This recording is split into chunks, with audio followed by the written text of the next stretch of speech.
Genesis chapter 13. Abram and Lot separate. Then Abram went up from Egypt to the Negev, he, his wife, and all he had, and Lot with him. Abram was very rich in livestock, silver and gold. He went by stages from the Negev to Bethel, to the place between Bethel and Ai where his tent had formerly been, to the site where he had built the altar, and Abram called on the name of the Lord there. Now Lot, who was traveling with Abram, also had flocks, herds, and tents.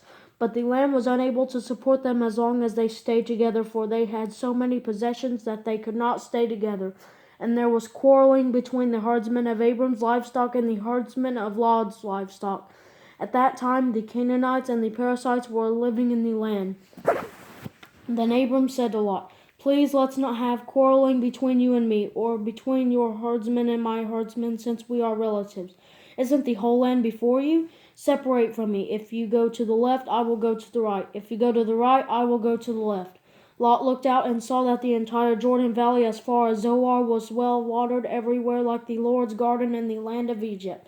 This was before the Lord destroyed Sodom and Gomorrah. So Lot chose the entire Jordan Valley for himself. Then Lot journeyed eastward, and they separated from each other.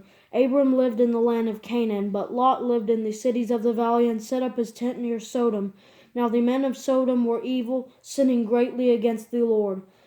After Lot had separated from him, the Lord said to Abram, "Look from the place where you are. Look north and south, east and west. For I will give you and your offspring forever all the land that you see. I will make your offspring like the dust of the earth, so that if anyone could count the dust of the earth, then your offspring could be counted.